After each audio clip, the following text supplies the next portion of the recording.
The modern world offers us a peculiar paradox, where we possess more tools for self-improvement than any generation in human history, yet we find ourselves increasingly haunted by a hollow sense of stagnation. We check the boxes of material success, engage in the latest therapeutic modalities, and curate our identities with surgical precision, only to wake up with the nagging suspicion that we are merely rearranging the furniture inside a prison cell. This feeling of being stuck is not a failure of will or a lack of information, but a structural limitation of the container we inhabit. We have mistaken the boundary of our skin and the narrative of our personal history for the totality of our existence.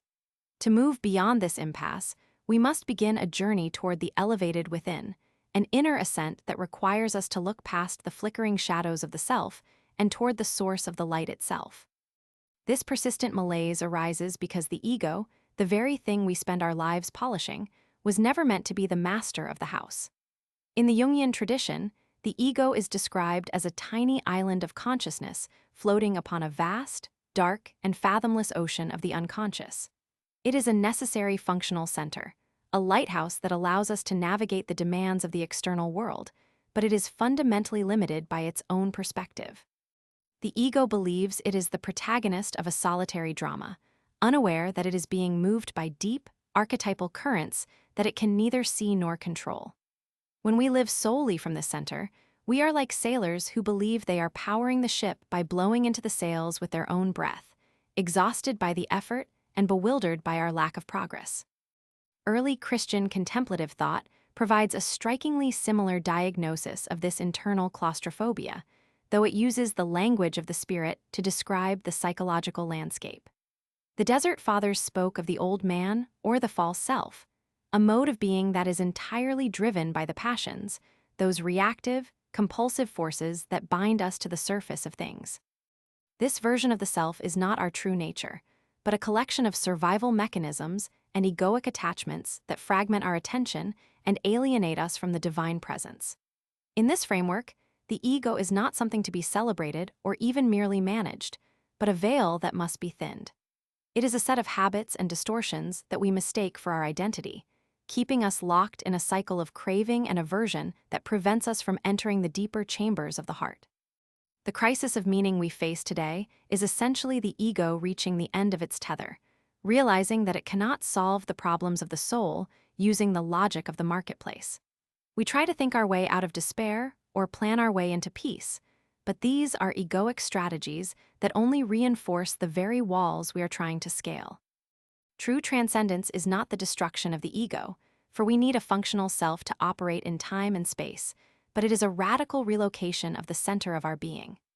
It is the move from the periphery to the center, from the island to the ocean floor, or in the language of the mystics, from the mind to the heart. We are looking for a way to step out of the small story of me and into the grand narrative of the spirit, where the boundaries between the psychological and the divine begin to blur. To bridge these two worlds, we must develop a psycho-spiritual architecture that honors the insights of modern depth psychology while remaining anchored in ancient contemplative wisdom. Jungian Active Imagination offers us a sophisticated map of the inner terrain, allowing us to engage with the images and voices of the unconscious as objective realities rather than mere fantasies. This practice serves as a vital preparation for the silence of contemplative prayer, clearing the psychic debris that clutters the inner sanctuary. By treating our internal conflicts not as problems to be solved, but as entities to be encountered, we begin to loosen the ego's grip on our perception. We are no longer just the person who thinks. We become the witness who watches the thoughts arise and fall within a much larger field of awareness. The synthesis of these paths reveals that the heart, as understood by the early monastics, is not the seat of emotion, but the organ of spiritual perception. It is the place where the human and the divine intersect, the very point where the Jungian self and the image of God coincide. When we use the tools of active imagination to navigate the psyche, we are essentially performing an act of spiritual cartography, identifying the roadblocks and shadows that prevent us from descending into this inner chamber. The goal is to move beyond the persona, the mask we wear for society, and even beyond the ego, the witness of our personal life, to find that which is more us than we are. This is the great work of the soul, the transition from a life of frantic doing to a life of profound being. In the Christian tradition, this process is often described as the movement from the mind into the heart, a descent that requires the ego to surrender its claim to total autonomy. The ego fears this descent because it feels like a kind of death, a loss of the control it has worked so hard to maintain. Yet, it is only through this surrender that we can experience the peace that surpasses understanding, a peace that is not dependent on external circumstances or psychological comfort.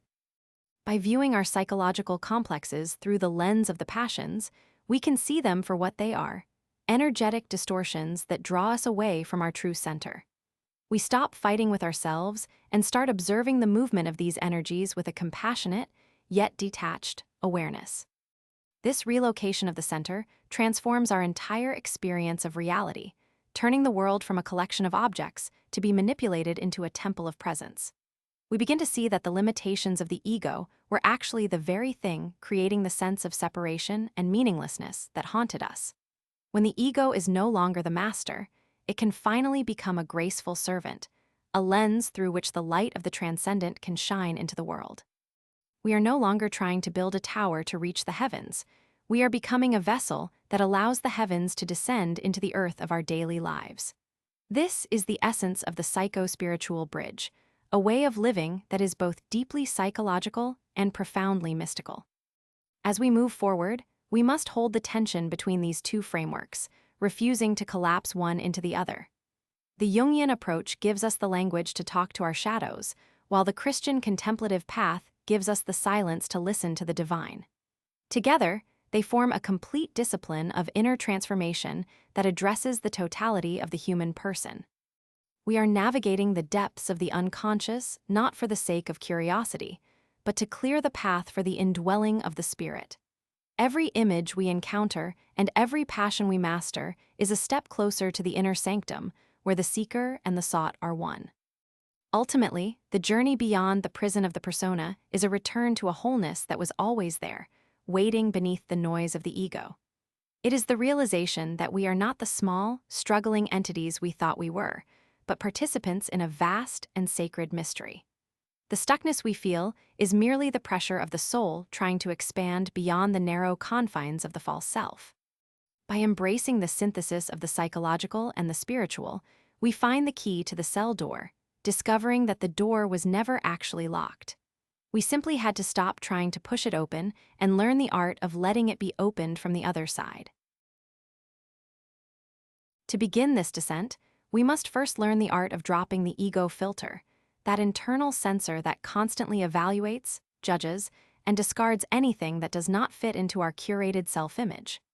Usually, when an image or a strange thought arises in the mind, the ego immediately labels it as a distraction or a fantasy, pushing it back into the shadows before it can speak. Active imagination requires us to suspend this judgment and allow the psyche to present itself on its own terms, using its native tongue of symbol and personification. We are not creating these images, we are discovering them, making ourselves receptive to the autonomous life of the soul that exists independently of our conscious will.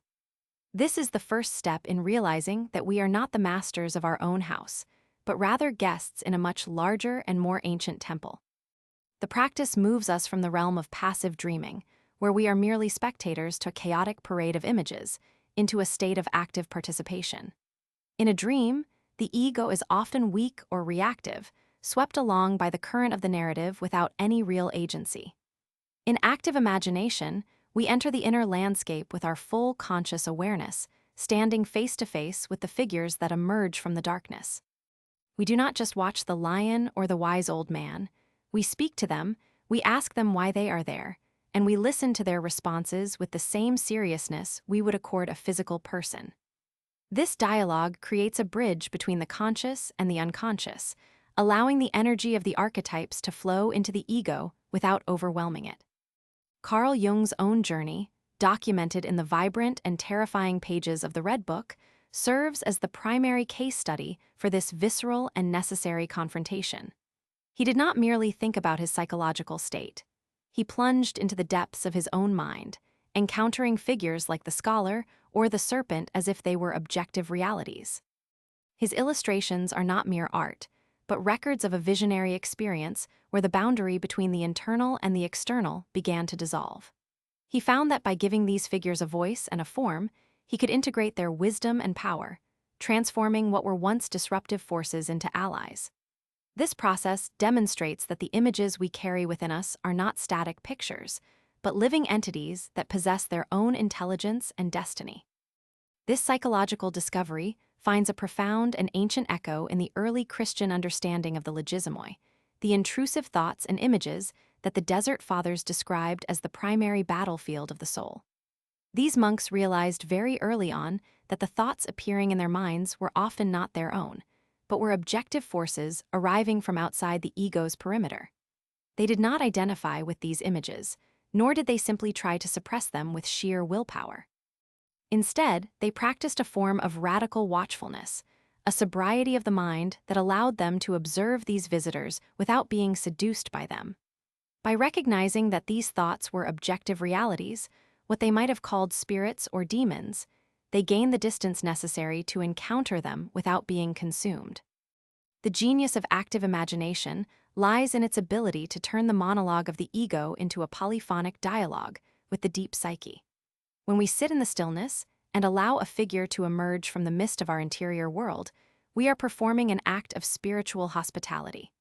We are saying to the unconscious that we are finally ready to listen, that we no longer wish to dominate the inner landscape with our narrow plans and anxieties. This shift in posture from commander to witness is what allows the psyche to reveal its hidden architecture. As we engage with these personifications, the ego begins to lose its rigidity, becoming a flexible vessel capable of holding the vastness of the transcendent. We must understand that the inner world is not a void, but a densely populated topography of meaning that exists whether we acknowledge it or not. The figures we encounter in active imagination are the personified energies of the archetypes, the primordial patterns that shape human experience across time and culture. When we ignore them, they do not disappear. They simply operate from the shadows, influencing our moods, our choices, and our relationships in ways we cannot comprehend. By bringing them into the light of consciousness through dialogue, we begin to withdraw our projections from the external world. We realize that the enemy we thought was outside is actually a neglected part of our own soul seeking recognition and integration. The Desert Fathers called this process the discernment of spirits, a rigorous discipline of identifying the source and intent of every movement within the heart. They understood that the mind is a marketplace where many voices compete for attention, and that the ego is often too easily swayed by the loudest or most enticing offer. By treating the logismoi as objective entities, they avoided the trap of self-blame and the illusion of total control. They knew that the first step toward freedom was to stop saying "I am angry" or "I am afraid," and to start saying "a thought of anger has visited me." This subtle shift in language is the essence of both the monastic and the Jungian approach, creating the psychological space necessary for true transformation to occur. In the early stages of active imagination, the images may seem fragmented, confusing, or even repulsive, much like the strange and often grotesque illustrations found in the margins of medieval manuscripts. These are the discarded pieces of ourselves, the parts that the ego has judged to be incompatible with its chosen identity. To engage with them requires a specific kind of courage, a willingness to be disturbed by the truth of our own complexity. We are not looking for pleasant fantasies or ego-affirming visions. We are looking for the raw material of the soul. Like Jung painting his visions in the Red Book, we must give these fragments a container, a form that allows them to be seen and understood in their own right. The mechanics of this work involve a delicate balance between focused attention and open receptivity. We begin by selecting a fragment of a dream, a persistent mood, or a spontaneous image, and holding it in the mind's eye until it begins to take on a life of its own. We do not force the image to move or speak, but rather wait for it to reveal its intentions, much like a hunter waiting in total silence for a creature to emerge from the forest. When the image begins to act independently, we step into the scene not as a master, but as a participant who is equally vulnerable to the encounter. This is the moment where the ego filter is most likely to reassert itself, and we must consciously choose to remain in the tension of the unknown. The theological parallel here is the concept of nepsis, or spiritual sobriety, which is the constant guarding of the heart against the infiltration of distracting images. However, nepsis is not a closing of the doors, but a refinement of the vision so that one can see the true nature of what is entering. The Desert Fathers were not trying to empty the mind of all content, but were preparing the mind to receive the divine light without being deceived by the flickering shadows of the passions. They understood that if the inner house is cluttered with unexamined images and autonomous complexes, there is no room for the presence of the spirit. Active imagination serves as the clearing of this house, the process of naming and addressing the guests so that the host can finally find peace. As we move deeper into this practice, we find that the personifications of the psyche often carry a numinous quality, a sense of weight and authority that the ego cannot manufacture. These figures may appear as ancient guides, menacing shadows, or celestial beings, each representing a different layer of the collective unconscious. They speak in riddles, in metaphors, and in the logic of myth, forcing the ego to abandon its linear, rationalistic way of thinking. This is the language of the soul, a nonlinear communication that bypasses the intellect to speak directly to the heart. By learning this language, we begin to participate in the grand narrative of human transformation, connecting our personal struggles to the universal patterns of the spirit. The Red Book is a testament to the fact that this journey is not a linear path, but a spiraling descent into the center of the self. Jung's paintings are filled with mandalas, serpents, and divine figures that represent the slow and often painful process of individuation. He discovered that the more he engaged with these images, the more the chaotic energy of his unconscious began to organize itself around a central point. This center is what he called the self, the archetype of wholeness that encompasses both the light and the dark. In the Christian tradition, this same center is identified as the image of God, the indestructible spark of the divine that remains within the soul despite the distortions of the ego. To encounter the logismoi, or the archetypal images, is to realize that we are part of a cosmic drama that far exceeds our personal history.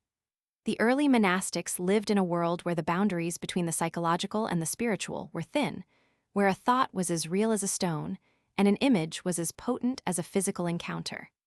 They did not suffer from the modern delusion that the mind is a private, isolated chamber where we can think whatever we want without consequence. They knew that every image we entertain and every dialogue we engage in within the inner landscape shapes the quality of our being. Active imagination recovers this ancient wisdom, providing a structured way to navigate the dangers and the glories of the inner world. When we drop the ego filter, we are not just exploring our own psychology, we are participating in the ongoing act of creation. The psyche is a living fountain of images that seeks to express the infinite through the finite vessel of the human person. Every time we give a voice to a shadow or a form to a vision, we are helping the unconscious to become conscious, a process that Jung believed was the ultimate purpose of human life. This is not a self-indulgent exercise in fantasy, but a rigorous moral task that requires us to take responsibility for the contents of our own souls. We are no longer victims of our impulses or prisoners of our past, but active collaborators in the unfolding of the spirit. The objective nature of these images means that they cannot be easily manipulated by our desires or our will. If we try to force a figure in active imagination to say what we want to hear, the process will stall and the image will lose its vitality. The figures must be allowed to be themselves, even if they are terrifying, even if they challenge our most cherished beliefs about who we are. This is the same radical honesty required by the Desert Fathers, who insisted that one must see oneself as one truly is, without the masks of vanity or the distortions of pride. Only by facing the objective truth of the inner landscape can we hope to move beyond it toward the source of all light. This movement from passive dreaming to active participation is the transition from being a subject of the unconscious to being a partner with it. We are no longer being lived by forces we do not understand. We are choosing to live in relationship with those forces. This relationship is characterized by a profound humility, as the ego realizes that it is only one small part of a much larger whole. We begin to see the ego not as the sun around which everything revolves, but as a planet orbiting a much greater and more mysterious center. This relocation of the self is the essential preparation for the contemplative life, as it breaks the ego's monopoly on our attention and opens the heart to the possibility of the divine. The images of the Red Book and the teachings on the Legitimoi both point toward a reality that is far more vibrant and dangerous than the sterile world of modern materialism. They suggest that the soul is a vast territory filled with both monsters and angels, and that the only way to find the center is to walk through the landscape with our eyes wide open. We cannot reach the stillness of the heart by bypassing the images of the mind. We must go through them, engaging them with the tools of active imagination and the discernment of the spirit. This is the work of the psycho-spiritual architect, to build a bridge between the flickering images of the psyche and the eternal silence of the divine. As we stand on this bridge, we realize that the images are not ends in themselves, but signposts pointing toward a deeper reality. They are the cataphatic stepping stones that lead us to the edge of the apophatic abyss. By honoring the images, we honor the way the divine chooses to manifest within the human soul, using the specific geography of our own lives to communicate universal truths. We are learning to see the world as an icon, a window through which the light of the transcendent shines into the darkness of our limited understanding. Every encounter in the inner landscape is an opportunity to practice the presence of God, transforming the mind from a chaotic marketplace into a sacred sanctuary. The dialogue with the unconscious is not a temporary phase, but a lifelong discipline of maintaining the relationship between the human and the divine. Just as the Desert Fathers never cease their watchfulness, we must never cease our engagement with the images that arise from the depths. This ongoing conversation prevents the ego from hardening back into its old patterns of control and isolation. It keeps the soul fluid, receptive, and alive to the movements of the spirit. We are becoming people who can hold the tension of the opposites, who can stand in the middle of the storm and remain anchored in the center that is both our own and not our own. In this space, the distinction between the psychological and the theological begins to fade, as we realize that the psyche is the medium through which the spirit moves. The tools of Jungian active imagination give us the means to navigate the medium, while the wisdom of the contemplative tradition gives us the direction of the spirit.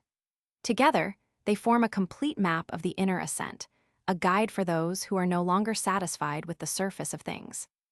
We are moving toward a state of being where every thought is a prayer and every image is an encounter with the living God. The journey is difficult and the path is narrow, but it is the only way to find the wholeness that we were created for. As the images continue to unfold, we find that the psyche is not a prison, but a gateway to the infinite. The fear that the ego felt at the beginning of the descent begins to give way to a sense of awe and wonder. We are discovering that the depths of the unconscious are not just a repository of personal trauma, but the womb of the spirit. By engaging with the language of the soul, we are being reborn into a larger reality, one where the boundaries of the self are no longer a limitation, but a point of contact with the eternal. This is the mystery of the inner life, that by going deep enough into our own particularity, we find the universal heart of all things. The transition from the vivid, often chaotic world of active imagination into the profound silence of the heart marks the most critical threshold in the psycho-spiritual journey. While active imagination populates the inner landscape with figures and dialogues, the contemplative tradition of the early Christian East invites us to move beyond the multiplicity of images into a singular, focused point of presence. This is the movement from the laboratory of the psyche to the sanctuary of the spirit, where the work of integration gives way to the grace of union. We are no longer merely talking to the parts of ourselves. We are preparing the center of our being to receive a guest who is both entirely other and more intimate than our own breath. This shift requires a new kind of discipline, one that the Desert Fathers called Hesychia, or the practice of inner stillness. In the 4th century, the Egyptian and Syrian deserts became the testing grounds for this radical experiment in human consciousness. These early monastics recognized that the human mind is like a wild animal, constantly darting between memories of the past and anxieties about the future. They saw that the ego's primary mode of operation is a relentless monologue, a defensive wall of words and concepts designed to maintain the illusion of control. To break through this wall, they developed a methodology of the heart that sought to descend below the level of discursive thought. Their findings, eventually collected in the monumental anthology known as the Philokalia, provide a sophisticated map for anyone seeking to move from the periphery of their existence to the very core of their soul. The heart in this ancient tradition is not understood as the seat of sentimentality or fluctuating emotions, but as the nous, the eye of the soul or the faculty of direct spiritual perception. It is the ontological center where the human person is most truly themselves and most transparent to the divine. When we speak of entering the inner chamber, we're talking about a relocation of consciousness from the head, where we analyze and categorize, to the chest, where we simply are. This descent is not a rejection of the intellect, but a restoration of the intellect to its proper home. In the Jungian framework, this is the ego finally finding its anchor in the self, moving from a state of inflation to a state of receptive alignment. The primary tool for this descent is the Jesus prayer, a short, rhythmic invocation that has been used for centuries to tether the wandering mind to the present moment. By repeating a simple phrase such as "Lord Jesus Christ, have mercy on me," the practitioner creates a steady pulse of intentionality that gradually sinks into the subconscious. This is not a mantra intended to induce a trance or to dissolve the self into a nameless void. Rather, it is a way of focusing the totality of the person on a specific relationship. The prayer acts as a sieve, allowing the distractions of the ego to fall away while keeping the heart open and expectant. As the prayer becomes more internal, the practitioner experiences a psychological shift from talking to God to waiting upon God. In the early stages of spiritual life, our prayers are often a list of demands, complaints, or intellectualized theological reflections. This is the ego attempting to manage the divine, treating the transcendent as an object to be influenced or understood. True contemplation begins when the words of the prayer stop being something we say and start being something we are. We move from the noise of a monologue into the profound weight of a presence that does not require words to be known. This state of waiting is what the Desert Fathers called watchfulness or nepsis, a quality of alert sobriety that stands at the door of the heart. It is the psychological equivalent of the Jungian witness, but with a crucial theological orientation. We are not just watching the contents of our minds for the sake of self-knowledge. We are guarding the inner space so that it can become a fit habitation for the spirit. Every thought or image that arises is greeted with the prayer, not as an act of suppression, but as an act of redirection. We are learning to value the presence of the guest over the entertainment provided by our own internal dramas. The silence of Hesychia is fundamentally different from the silence sought in many Eastern meditative traditions. In certain forms of Zen or Advaita Vedanta, the goal is often the dissolution of the individual ego into the ocean of the absolute, a movement toward the void where all distinctions vanish. The Christian contemplative path, however, insists on the permanence of personhood and the necessity of relationship. The goal is not the extinction of the self, but the transformation of the self through an encounter with a personal other. This is a communion of wills, a meeting of two freedoms, where the human person becomes more uniquely themselves as they become more united with the divine. This emphasis on relationship is what grounds the synthesis between Jungian psychology and Christian mysticism. Jung understood that the process of individuation leads to the discovery of the self as a totality, but he also recognized that the self often manifests as an objective authority that the ego must relate to. By bringing the practice of the Jesus prayer into the space cleared by active imagination, we ensure that the discovery of the inner world does not lead to a closed loop of self-obsession. We are not just exploring the depths of our own psyche. We are using the architecture of the psyche to facilitate a relationship with the source of all being. The heart becomes the meeting place where the psychological and the theological are revealed to be two sides of the same coin. In the stillness of the heart, the ego experiences a profound form of poverty that is actually the beginning of true wealth. We realize that all our clever thoughts, our carefully constructed identities, and our spiritual achievements are merely rags compared to the simple reality of being present. This is the humility that Jung saw as the only cure for the inflation that often accompanies deep psychological work. When we descend into the heart, we leave behind the need to be special, the need to be right, and even the need to be healed. We are simply there, standing in the light of an awareness that sees us exactly as we are without judgment. The mechanics of this descent often involve a coordination of the prayer with the physical rhythm of the breath and the heartbeat. The early hesychasts were remarkably attuned to the psychosomatic unity of the human person, understanding that the body is not a prison to be escaped, but a temple to be inhabited. By breathing the prayer into the lungs and letting it settle in the heart, they were grounding the spiritual life in the very biological reality of their existence. This prevents the contemplative path from becoming a form of escapism or a purely mental exercise. It forces the ego to acknowledge that it is part of a living, breathing organism that is already participating in the divine life. As the mind settles into the heart, the nature of time itself begins to change. The ego lives in a linear, fragmented time, always chasing the next moment or mourning the last one. In the state of Hesychia, we enter a vertical dimension of time, an eternal now that is not subject to the pressures of the external world.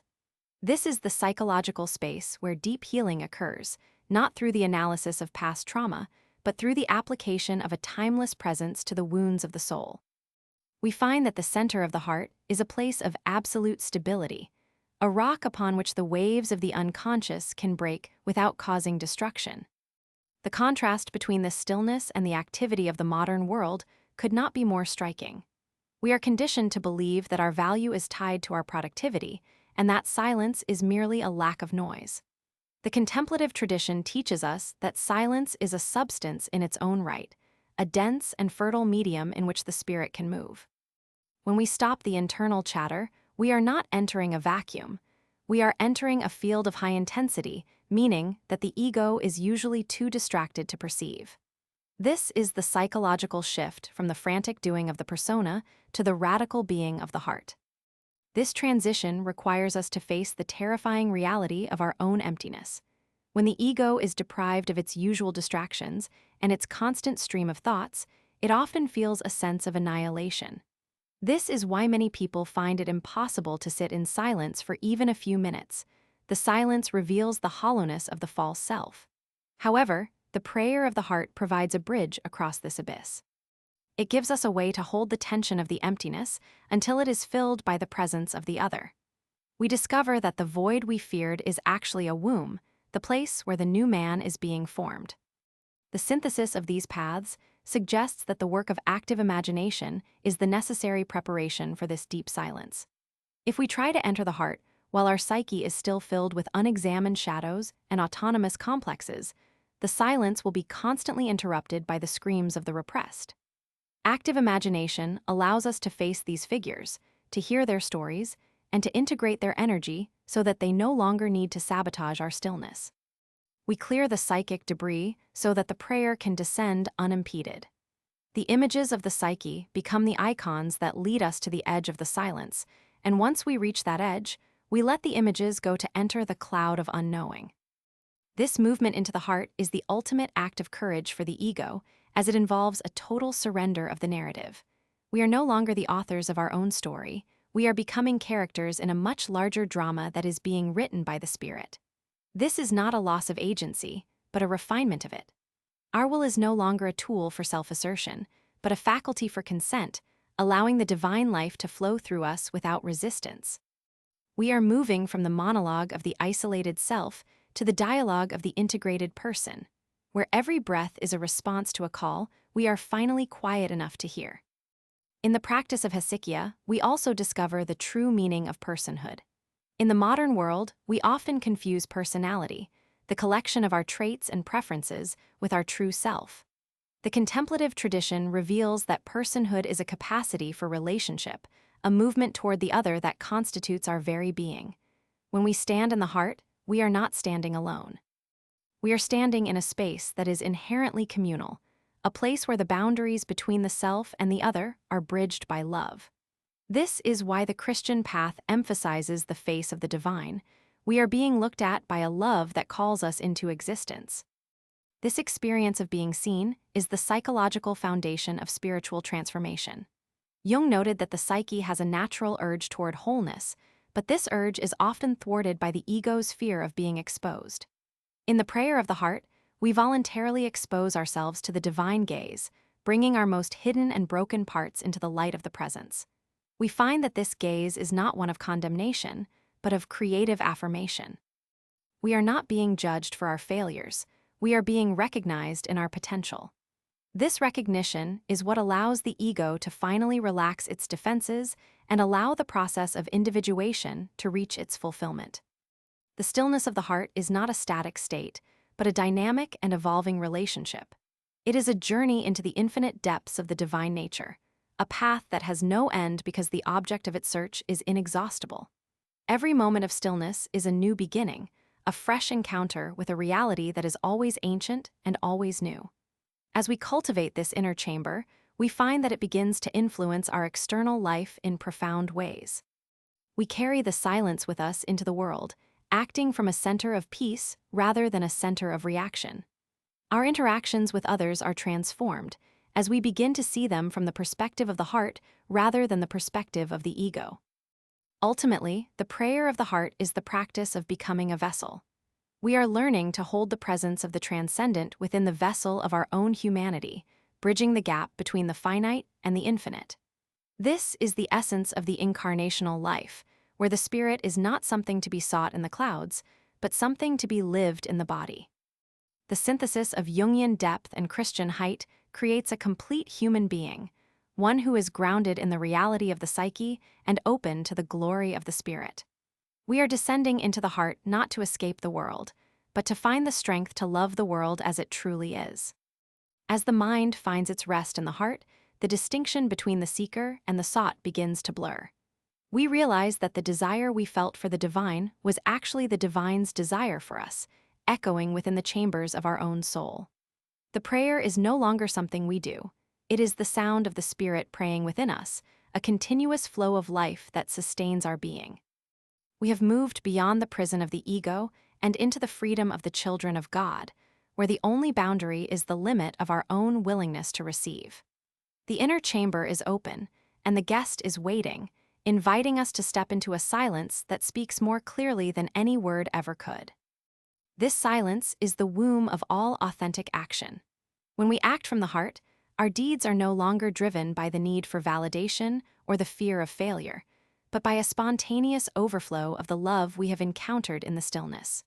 We become participants in the creative work of the Spirit, bringing the order and beauty of the inner world into the chaos of the outer world. The ego, once a fearful tyrant, becomes a joyful servant, translating the insights of the heart into the language of daily life. We are no longer divided against ourselves, but unified in a single purpose: to be a witness to the light that shines in the darkness. The journey into the heart is the final stage of the ego's transcendence, the point where it realizes that its true home was never on the island of consciousness, but in the ocean of the divine. This realization is not an intellectual conclusion, but a lived reality, a transformation of the very fabric of our being. We have followed the images of the psyche to their source, and we have found that the source is a person who calls us by name. In the stillness of Hesychia, we find the peace that the world cannot give, a peace that is the beginning of a new way of being human. The door to the inner chamber is always open, and the descent is always beginning, leading us deeper into the mystery of who we are and whose we are.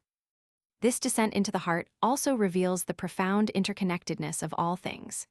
In the silence, we realize that the walls the ego built to separate itself from others are illusions, and that at the level of the spirit, we are all part of a single, living body. Our personal healing is not just for our own benefit, but is a contribution to the healing of the whole world. The stillness we cultivate in the heart radiates outward, touching the lives of those around us in ways we may never fully understand. We are becoming nodes of presence, points where the peace of the transcendent can enter into the friction of human history. The discipline of the Jesus prayer and the practice of watchfulness are the tools that allow us to maintain this state of presence in the midst of a world that is increasingly loud and fragmented. They provide a psychological anchor that keeps us from being swept away by the currents of the collective unconscious or the pressures of the external environment. We are learning to live from the inside out, guided by the quiet voice of the heart rather than the shouting voices of the marketplace. This is the true meaning of spiritual freedom, the ability to remain centered in the divine presence regardless of the circumstances we find ourselves in. As we continue this practice, we find that the heart becomes a mirror, reflecting the light of the divine into every corner of our lives. The shadows that once terrified us are now seen in the context of a much larger reality, and they lose their power to control us. We are moving toward a state of wholeness that is not a static achievement, but a continuous process of growth and transformation. The synthesis of the psychological and the spiritual has led us to the threshold of a new life, one that is characterized by a deep and abiding joy. We are no longer searching for meaning. We are becoming meaning, as our lives become a living expression of the divine love that we have found in the silence of the heart. The ascent toward the divine is never a straight line through the clouds, but a winding path that leads first into the damp and forgotten cellars of our own history. We often approach the spiritual life with a desperate desire for the light, hoping to bypass the messy complications of our personality in favor of a clean, ethereal transcendence. However, the gate to the inner sanctuary is guarded by everything we have spent our lives trying to ignore, a collection of sentinels that refuse to let us pass until we look them in the eye. This is the threshold of the shadow, the region of the psyche where our rejected potential and our unacknowledged wounds reside in a state of restless exile. To reach the source of the light, we must first master the art of navigating the dark, recognizing that the very things we flee are the keys to the kingdom we seek. The shadow is not a singular entity of malice, but a vast reservoir of the unlived life, containing every impulse, desire, and trait that the ego found inconvenient or threatening. From the moment we begin to form a persona, we start a process of psychic pruning, cutting away the parts of ourselves that do not fit the expectations of our family, our culture, or our own idealized self-image. These discarded fragments do not simply vanish, they sink into the unconscious, where they coalesce into a secondary, subterranean identity that operates just beneath the surface of our awareness. This shadow acts as a counterweight to the ego, a silent partner that grows more powerful and more distorted the longer it is denied recognition. Because it remains in the dark, it can only express itself through projection, causing us to see our own hidden faults and unexpressed strengths in the people around us. Jungian shadow work is the process of reclaiming these lost territories, a radical act of self-honesty that requires us to admit that we are far more complex and far more dangerous than we care to believe. It is the realization that the capacity for cruelty, greed, and cowardice is not something found only in others, but is a latent potential within our own hearts. By bringing these elements into the light of consciousness, we strip them of their power to act autonomously, turning a disruptive force into a source of vitality and depth. This integration is not about becoming a worse person, but about becoming a whole person, one who is no longer a victim of their own repressed impulses. The shadow contains the gold of the psyche, the raw energy and creativity that have been trapped in the service of our defenses. This psychological insight finds a visceral and terrifying parallel in the Christian tradition of ascetic warfare, where the seeker is described as entering a field of battle against the demons of the soul. For the Desert Fathers, these demons were not merely external monsters or mythological abstractions, but active, intelligent forces that sought to derail the spiritual life through the manipulation of the mind. They were the architects of the logismoi, those intrusive thoughts and compulsive patterns that drain our spiritual energy and fragment our attention. In this framework, the struggle with a demon of anger or a demon of pride is seen as a literal confrontation with an autonomous power that has taken up residence in the heart.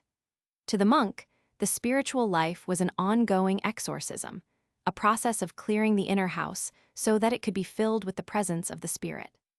When we synthesize these two perspectives, we begin to see that the demons of the ascetic are the same reality as the autonomous complexes of the depth psychologist. A complex is a cluster of emotionally charged ideas and images that functions like a small, independent personality within the larger psyche. When a complex is triggered, it hijacks the ego, causing us to act and speak in ways that feel alien to our true nature, as if we have been possessed by a foreign spirit.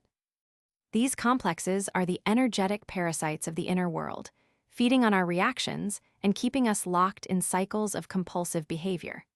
By viewing them through the lens of both psychology and theology, we can address them not just as clinical problems to be solved, but as spiritual obstacles to be overcome.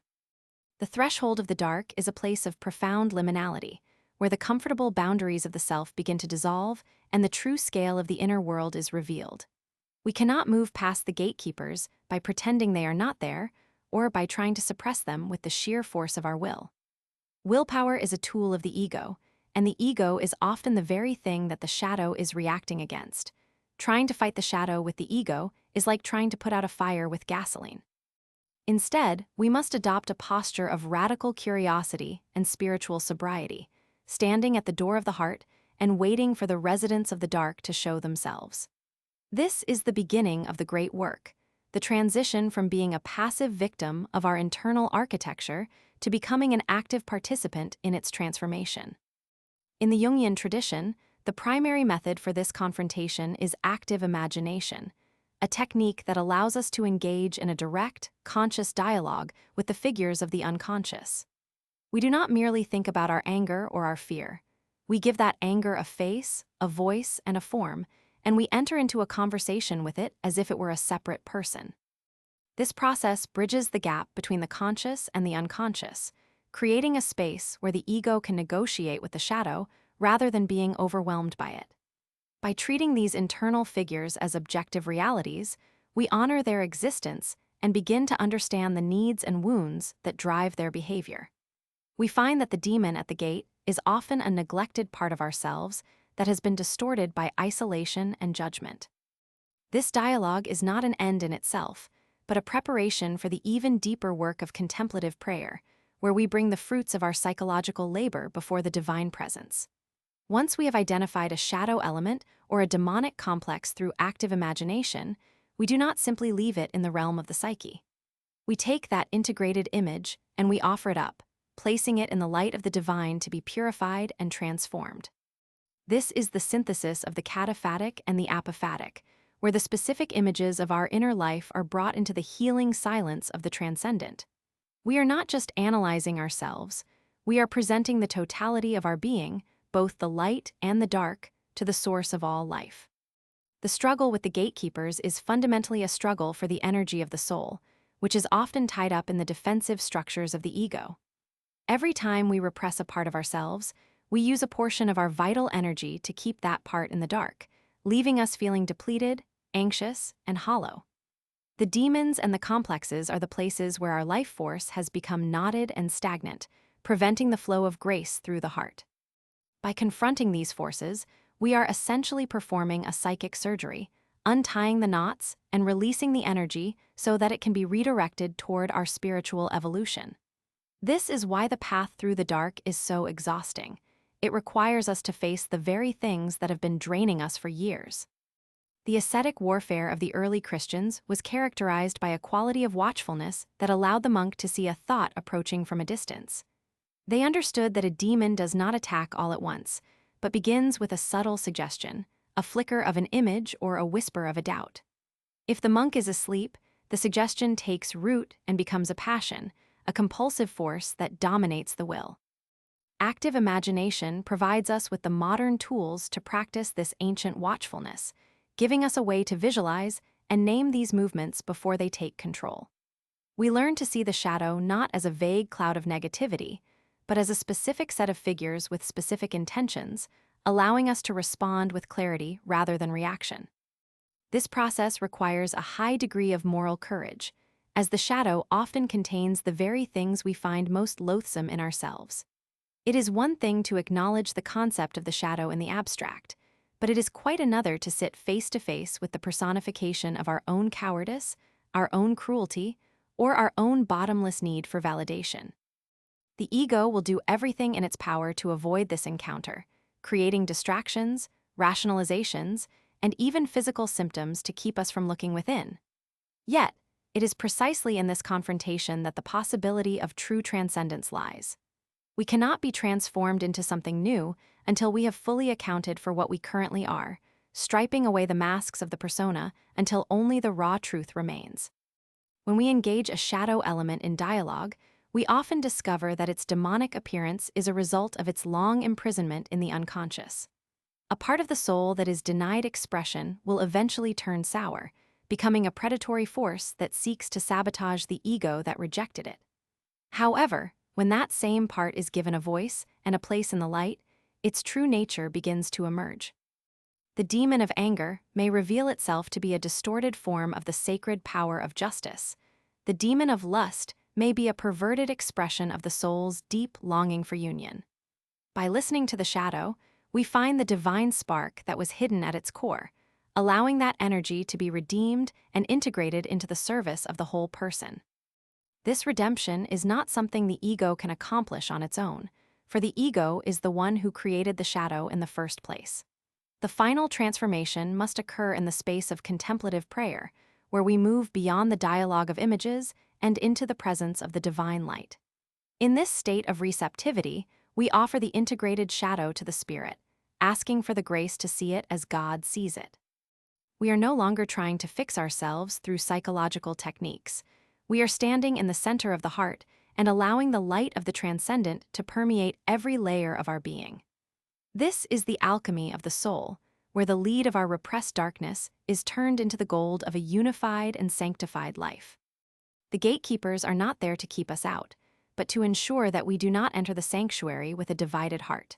If we were to reach the heights of contemplation without having dealt with our shadow, the divine light would only serve to inflame our unintegrated complexes, leading to spiritual pride and psychological inflation. The darkness is a necessary filter, a tempering process that prepares the vessel of the soul to hold the intensity of the divine presence. Every demon we face and every shadow we integrate is a step toward a more stable and resilient spiritual foundation.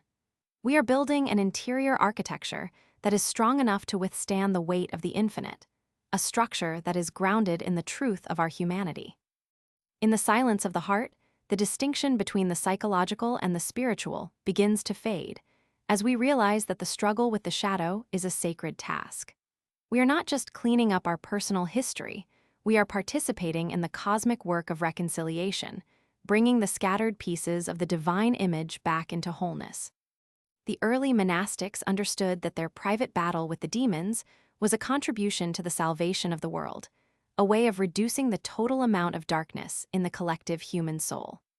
When we face our own shadow, we are doing the same, refusing to pass our unhealed wounds onto others, and instead transforming them into the raw material of compassion and wisdom. The movement from active imagination to contemplative prayer is a movement from the multiplicity of the psyche to the unity of the spirit. In the psychological work, we deal with the many figures of the inner world, each with its own story and its own demands. In the spiritual work, we bring all those voices into a single point of focus, centering our entire being on the one who is the source of all images. This is the movement from the cataphatic way of symbols to the apophatic way of silence, a transition that requires us to let go of our insights and our dialogues to rest in the mystery of God. The shadow is the bridge that connects these two worlds, the dark passage that leads from the island of the ego to the continent of the divine. As we progress in this work, we find that the threshold of the dark is not a place we visit once, but a boundary we must cross again and again. Each new level of spiritual growth brings with it a new layer of the shadow, as deeper and more ancient parts of the psyche are stirred by the approaching light. The demons we faced at the beginning of the journey are replaced by more subtle and sophisticated adversaries, requiring an even greater degree of discernment and humility. This is the paradox of the inner ascent. The closer we get to the sun, the longer and more defined our shadow becomes. We must remain vigilant, never assuming that we have fully conquered the darkness or that the work of integration is ever complete. The synthesis of Jungian and Christian thought provides us with a robust map for this ongoing journey, offering both the psychological tools to navigate the terrain and the spiritual vision to understand its purpose. We are not just explorers of the mind, but pilgrims of the soul, seeking a wholeness that encompasses the totality of our existence. By honoring the shadow and confronting the demons, we are following the path of the incarnational life, a way of being that does not flee from the earth, but seeks to bring the heavens down into the very depths of our humanity. The dark is not our enemy. It is the womb of our transformation, the place where the old man dies and the new man is born. We must learn to trust the process of the descent, even when it feels like we are losing our way or being consumed by the darkness.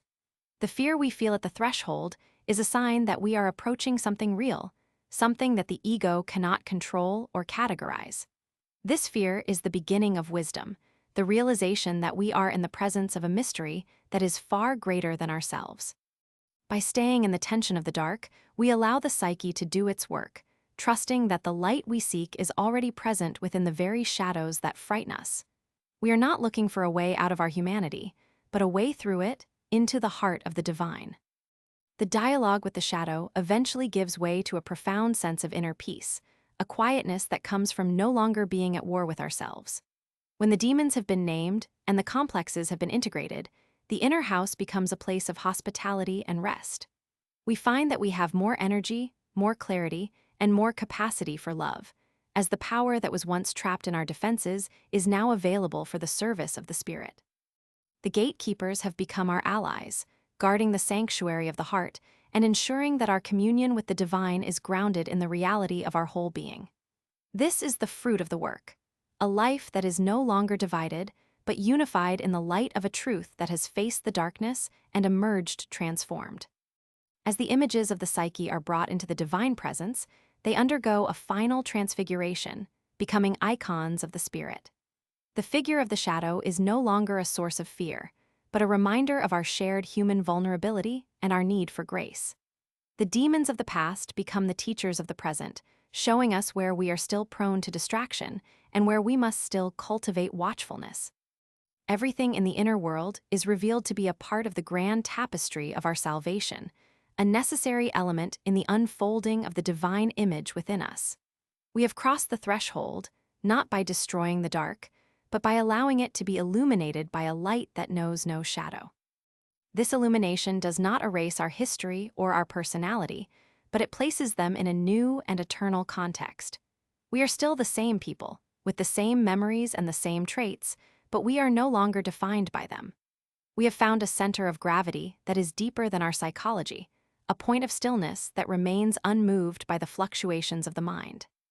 From this center, we can look back at the threshold of the dark with gratitude, recognizing that the struggle with the gatekeepers was the very thing that made our ascent possible. The path through the shadow is the only way to the light that never fails, the light that is both the beginning and the end of our journey. The work of the psycho-spiritual architect is to maintain this bridge between the depths and the heights, ensuring that our spiritual aspirations are always grounded in our psychological reality. We must never allow our search for the divine to become a flight from the human, nor our exploration of the psyche to become a closed loop of self-absorption. By holding the tension between the shadow and the light, we participate in the ongoing mystery of the incarnation, where the infinite and the finite meet in the heart of the person.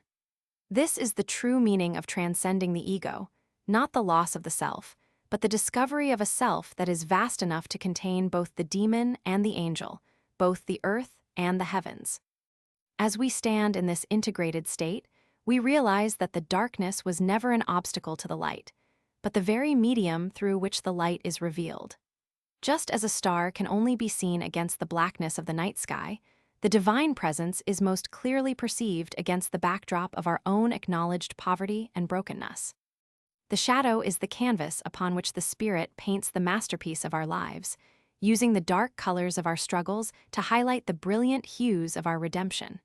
We are no longer afraid of the dark, for we have found that it is the place where the divine is most intimately at work, weaving the disparate threads of our soul into a single, beautiful whole.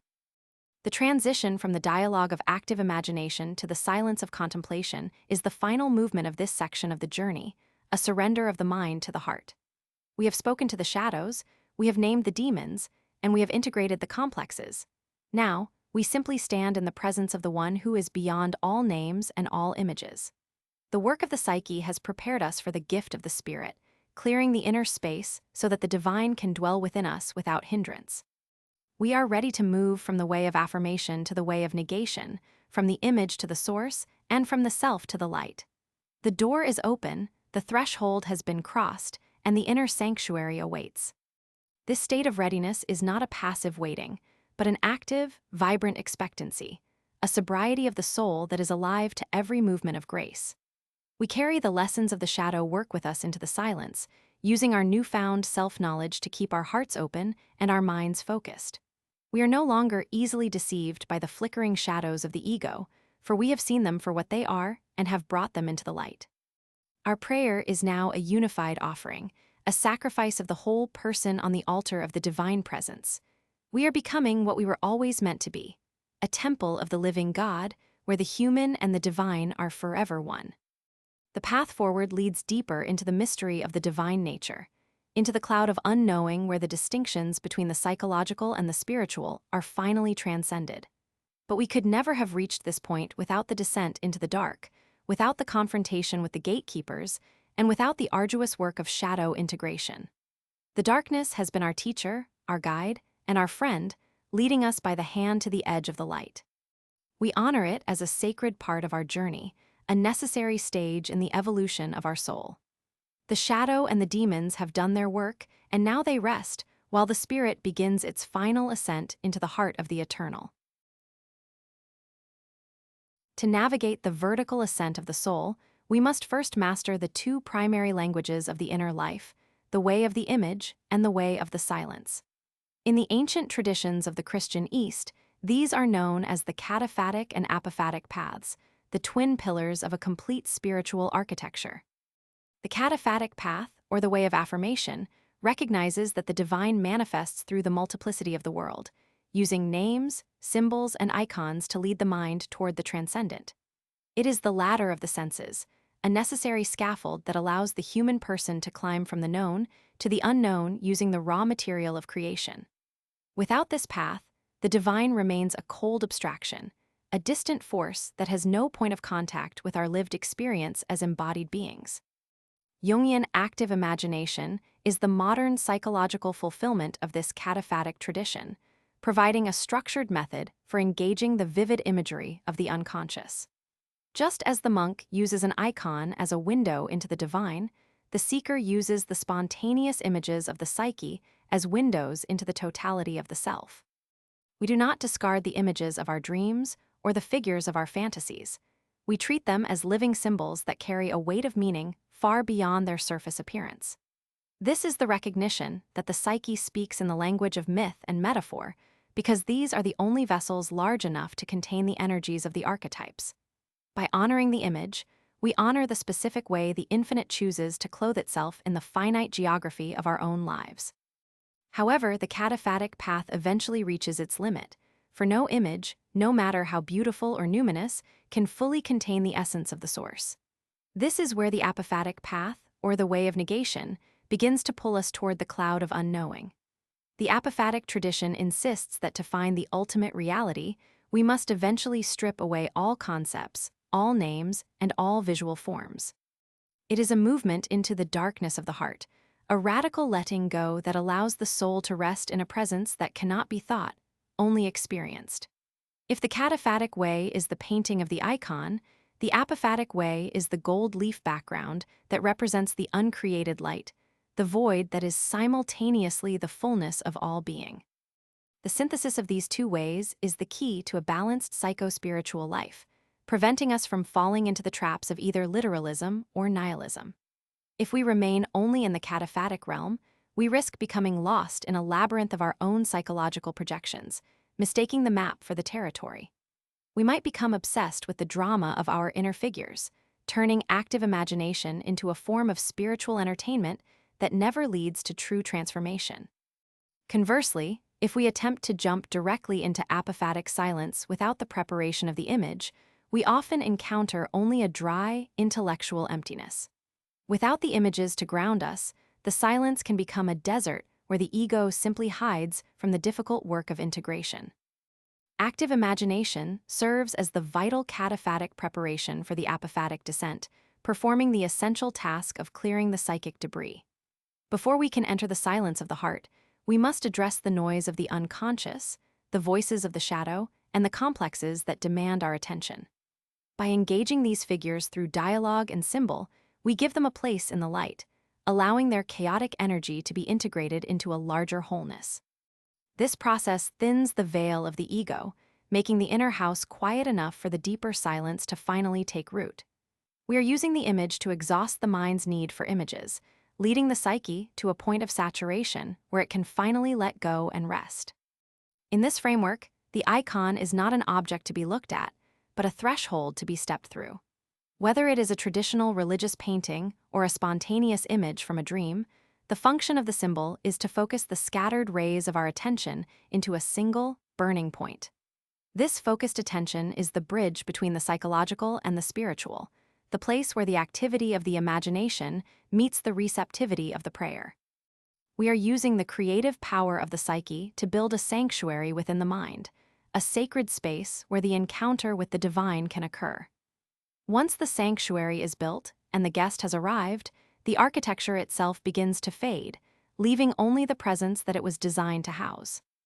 To begin this synthesis in practice, one might select a visual starting point, perhaps a traditional icon or a figure that has repeatedly appeared in the landscape of the unconscious.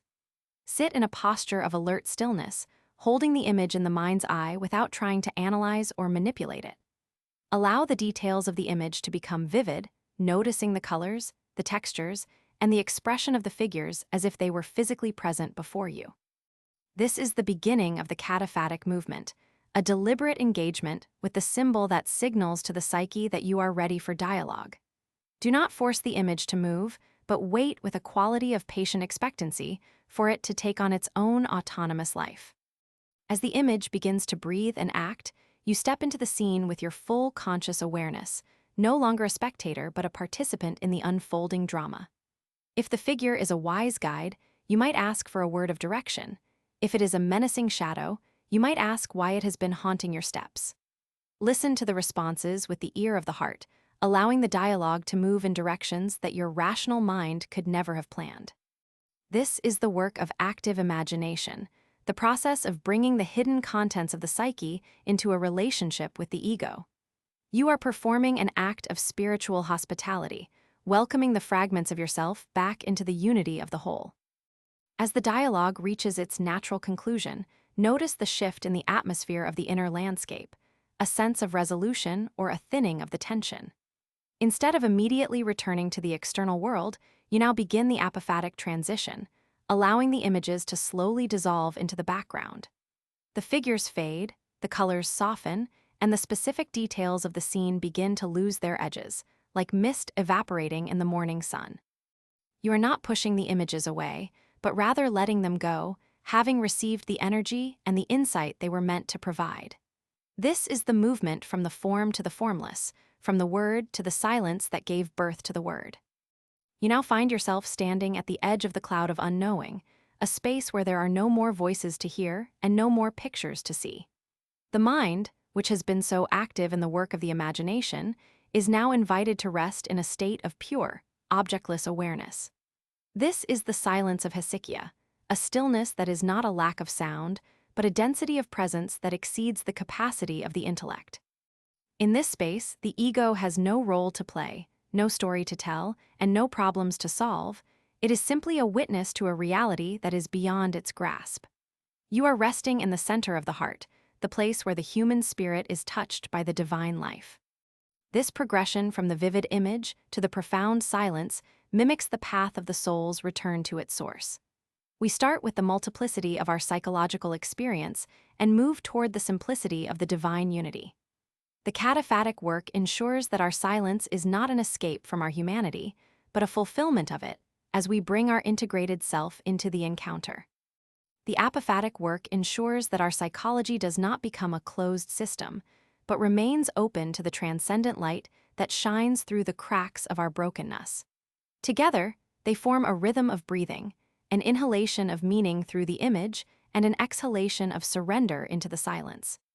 The danger of modern spirituality is often an over-reliance on the cataphatic, a fascination with the psychedelic, the visionary, and the purely psychological. We can become addicts of the inner show, constantly seeking the next big insight or the next numinous encounter while remaining fundamentally unchanged at the core. Without the apophatic correction, active imagination can lead to a state of psychic inflation, where the ego believes it has mastered the mysteries because it can talk to its shadows. The silence is the necessary humbling of the ego, the reminder that after all the talking is done, the ultimate truth remains a mystery that can only be adored. It is the silence that turns the psychological discovery into a spiritual transformation. Conversely, the apophatic path without the cataphatic preparation can lead to a form of spiritual bypassing, where we use the idea of emptiness to avoid the messy work of our personal healing. We might try to sit in the silence while our heart is still full of unacknowledged anger, repressed grief, and unresolved trauma. This silence is not true Hesychia, but a defensive wall that we build to keep the unconscious at bay, a pseudo-stillness that is easily shattered by the first sign of external stress. The images of active imagination are the tools we use to dismantle this wall, forcing us to face the contents of our own souls before we presume to stand before the face of God. We must go through the psyche to reach the spirit. The icon serves as the perfect bridge because it is an image that points beyond itself, a form that is designed to lead the eye toward the formless. In the contemplative exercise, the icon acts as a tether for the mind, preventing it from wandering into the trivialities of daily life. By focusing on the face of the divine in the icon, we are training the psyche to look for the divine in all things, transforming our perception of reality. When we eventually let the icon go in the transition to silence, we are not rejecting the image, but fulfilling its purpose. The icon has successfully conducted us to the threshold, and its final act of service is to disappear so that we can encounter the reality it represents. This movement into the cloud of unknowing is the ultimate act of trust for the human person, as it requires us to abandon the security of our thoughts and our perceptions. The ego fears the silence because in the silence, the ego has no power. It cannot categorize the presence or use it for its own ends. Yet, it is only in this state of total vulnerability that we can be truly reached by the divine grace. We are like a diver who has used the oxygen of the image to reach the depths of the ocean, and who now removes the mask to breathe the water itself. This is the paradox of the apophatic way, that by losing our hold on everything, we finally find the one thing that cannot be lost. The synthesis of Jungian and Christian thought suggests that the self is the psychological container for this spiritual encounter. Active imagination integrates the various parts of the psyche into a unified self, creating a vessel that is strong enough and wide enough to hold the weight of the silence. Without a well-integrated self, the silence can feel like a threat to our sanity, a void that will swallow us whole. But when the self is prepared through the work of the image, the silence is experienced as a homecoming, a return to the ground of our being. The psychological work provides the stability, while the spiritual work provides the direction and the ultimate goal. In the silence of the heart, the distinction between the seeker and the sought begins to dissolve, not into a nameless blur, but into a union of love. This is the goal of the Hesychast, the state of prayer where the heart and the mind are one, and the presence of God is as tangible as the air we breathe. We find that the silence is not empty, but is filled with a creative power that begins to reshape our character and our desires. We are no longer driven by the compulsions of the ego or the pressures of the persona, but are moved by a deep, quiet current of grace. This is the fruit of the synthesis, a life that is both deeply human and profoundly divine. As we emerge from the silence and return to the world of images and forms, we carry a piece of the stillness with us. The cataphatic world is now seen in a new light, not as a collection of distractions, but as a vast iconostasis reflecting the glory of the invisible.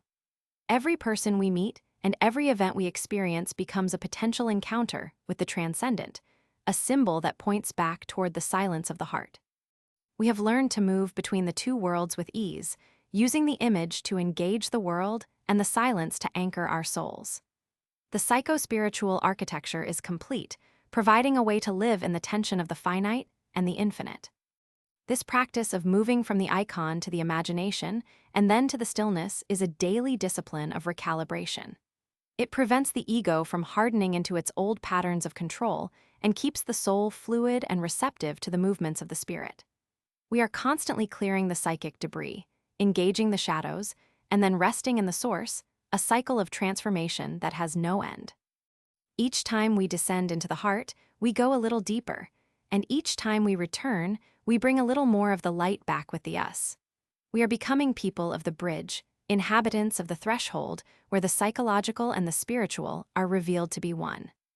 The exercise itself is a microcosm of the entire journey of individuation and theoses, a movement toward a wholeness that is both our own and not our own. We start with our particularity, our specific images, our specific wounds, and our specific history, and we offer it all up to the universal presence. By doing so, we find that our particularity is not a limitation, but the very place where the universal chooses to manifest. Our life becomes a living icon, a unique expression of the divine light that could not be reflected in any other way. This is the mystery of the human person, that we are the point where the image and the silence meet. As we stand in the silence, we realize that the cloud of unknowing is not a barrier, but a protection, a veil that keeps the ego from being consumed by a light it is not yet ready to see. The darkness is a mercy, allowing us to grow in strength and humility until we are capable of a more direct vision. We are learning to love the mystery as much as we love the clarity, recognizing that the most important truths can never be spoken. The silence is the womb of the future self, the place where the new man is being formed in the image of the one who is beyond all images. We rest in this hope, knowing that the journey has only just begun. The movement back into the realm of the cataphatic is not a descent into a lesser reality, but an incarnation of the silence into the world of form. We take the peace we have found in the heart and we begin to speak it, to act it, and to manifest it in our relationships and our work. The images we now use are no longer defensive structures for the ego, but creative expressions of the spirit, tools for the healing and transformation of the world. We are participating in the ongoing act of creation, bringing the order of the divine silence into the chaos of human history. Our active imagination is now guided by the wisdom of the heart, ensuring that our inner work bears fruit in the outer world. This integration of the two ways is the mark of a mature spirituality that can withstand the pressures of the modern world. It provides a way to engage with the psychological complexity of our times without losing our spiritual center, and a way to practice contemplation without retreating into a sterile isolation.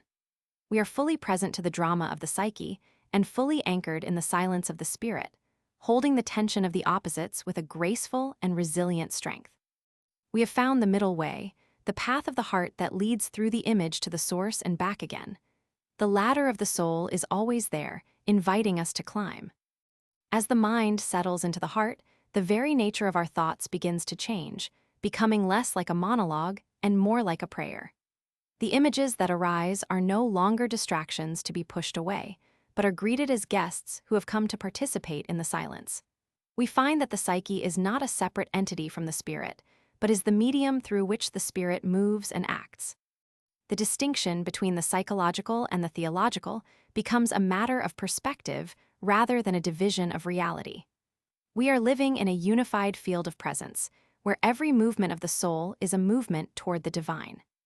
This state of being is what the ancient monastics called the prayer of the heart, a continuous awareness of the divine presence that persists even in the midst of activity.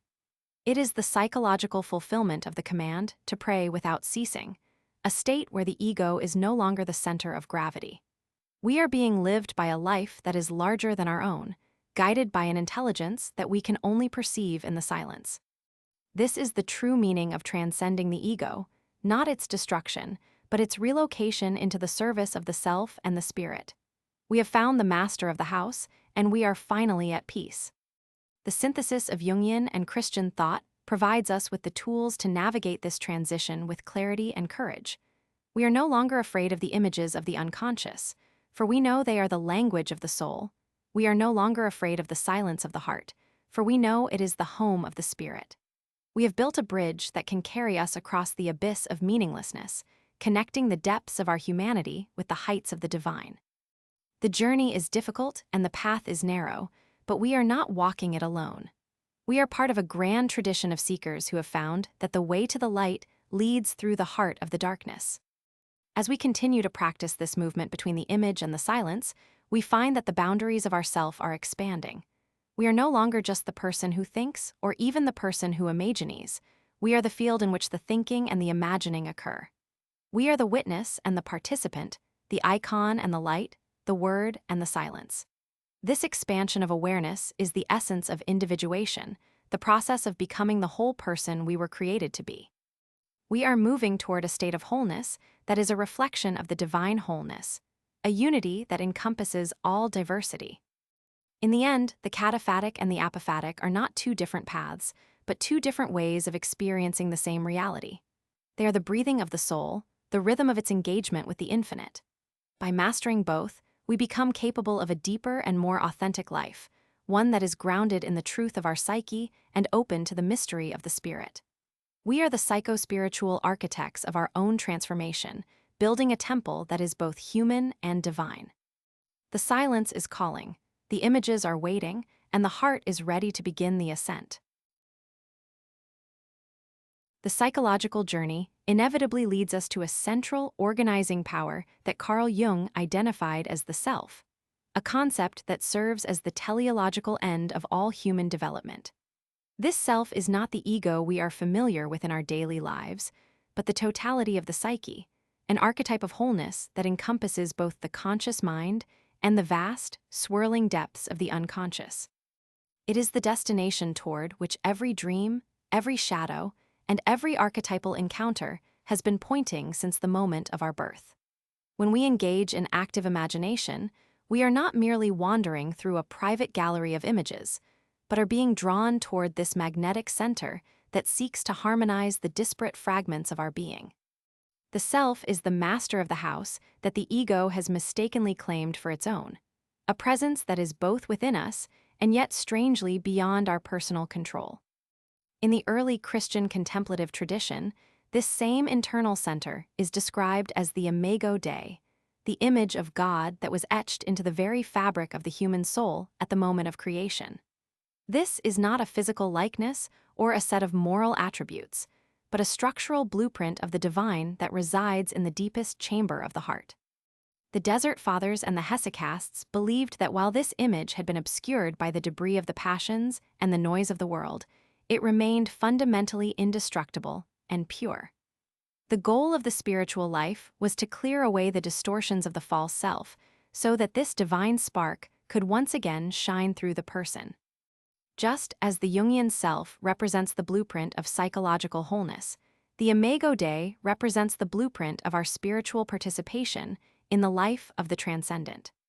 The convergence of these two concepts reveals a profound truth about the architecture of the human person, suggesting that our psychological integration and our spiritual transformation are two aspects of a single reality. We can think of the self as the mirror and the divine as the light that seeks to reflect off its surface, creating a dynamic relationship between the vessel and the essence.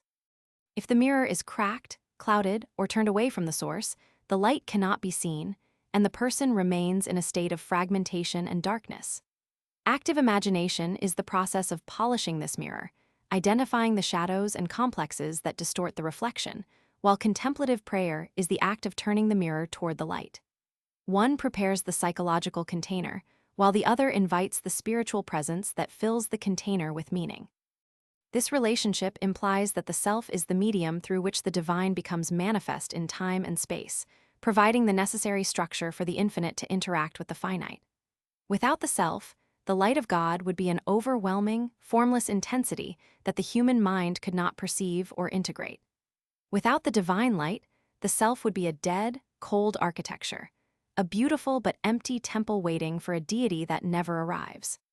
The synthesis of Jungian and Christian thought allows us to see that we are not just psychological beings trying to be spiritual, or spiritual beings trying to be psychological.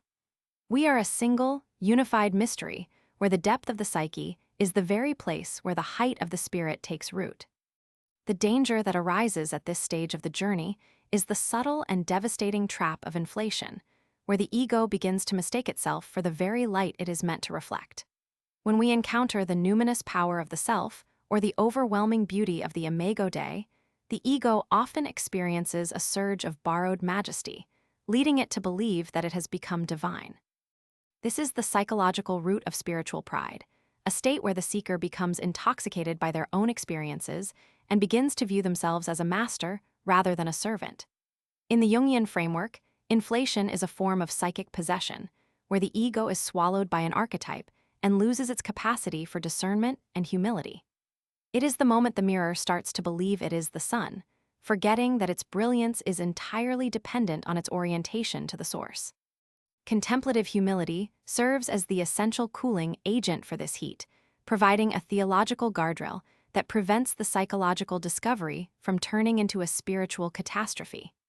The Desert Fathers were acutely aware of this danger, warning that the closer one gets to the light, the more one must cultivate a sense of their own poverty and limitation.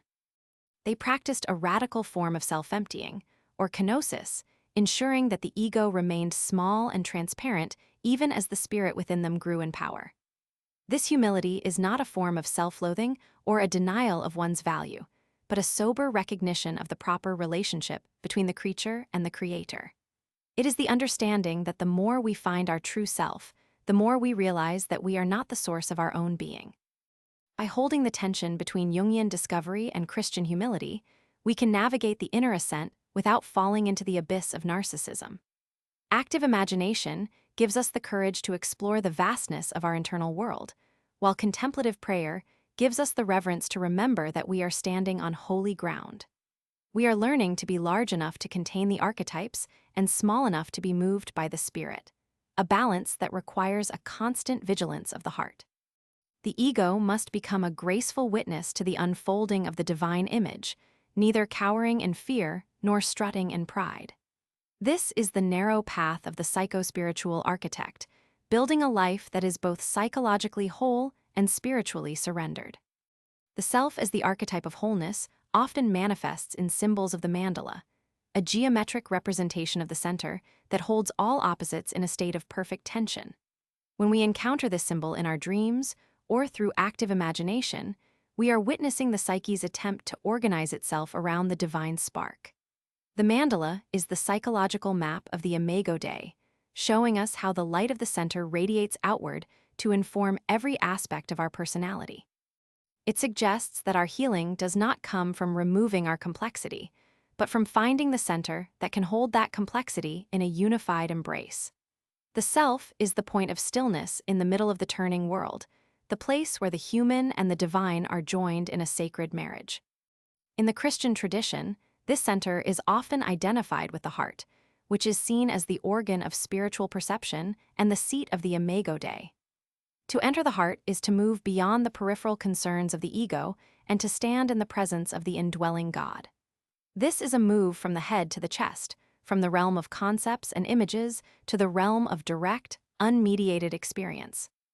The heart is the place where the mirror of the self is kept, and the work of contemplation is to keep that mirror clean through the practice of watchfulness and the repetition of the prayer. When the heart is still, the image of God is reflected with perfect clarity, and the person begins to experience a peace that surpasses all psychological understanding. The realization that the self is the mirror and the divine is the light transforms our entire approach to personal growth. We stop trying to manufacture our own wholeness through sheer willpower and start focusing on the quality of our receptivity. We realize that our primary task is not to create a divine life, but to remove the obstacles that prevent the divine life from living through us. This shift from doing to being is the essence of both the individuation process and the path of the mystic. We are becoming transparent vessels, allowing the light of the transcendent to shine through our unique personality without being blocked by our neuroses or our pride. This transparency requires a radical honesty about the state of our internal mirror, acknowledging the cracks and the dust that we have inherited from our past and our culture. Active imagination allows us to inspect the mirror with microscopic precision, identifying the specific complexes that have clouded our vision. We might find that our image of God has been distorted by our relationship with our parents, or that our shadow has cast a dark veil over our capacity for love. By bringing these distortions into the light of consciousness, we are performing a spiritual purification, preparing the self to reflect the divine light more accurately. We are not just fixing ourselves, we are restoring an icon that has been damaged by time. The inflation trap is most dangerous when we experience a breakthrough in our inner work, a moment of profound insight or a visionary encounter that makes us feel special or enlightened. The ego, always hungry for validation, will try to claim this experience as its own achievement, using the numinous power of the self to bolster its own sense of importance. This is the path to the false prophet and the spiritual tyrant, individuals who have found the light but have allowed it to feed their own shadows. To avoid this, we must constantly return to the silence of the heart, where the ego is reminded of its smallness and its total dependence on the source. The light is not ours to possess. It is ours to reflect, and the moment we try to hold on to it, it vanishes. True wholeness is therefore a state of dynamic relationship rather than a static destination. It is the ongoing process of the mirror remaining turned toward the light, a posture that must be maintained through daily discipline and constant awareness. The Jungian self provides the orientation, while the Christian spirit provides the illumination, creating a life that is both psychologically grounded and spiritually elevated. We are learning to live from the center, allowing the divine spark to inform our choices, our relationships, and our work in the world. This is the fulfillment of the Imago Dei, the restoration of the human person to their original dignity and purpose as a co-creator with the transcendent. As we descend deeper into this mystery, we find that the boundaries between the self and the divine become increasingly thin, though they never entirely disappear. The goal is not the dissolution of the human into the divine, but a union of love where the two remain distinct yet inseparable. This is the mystery of the incarnation, played out in the theater of the individual soul, where the word becomes flesh in the unique geography of our own life.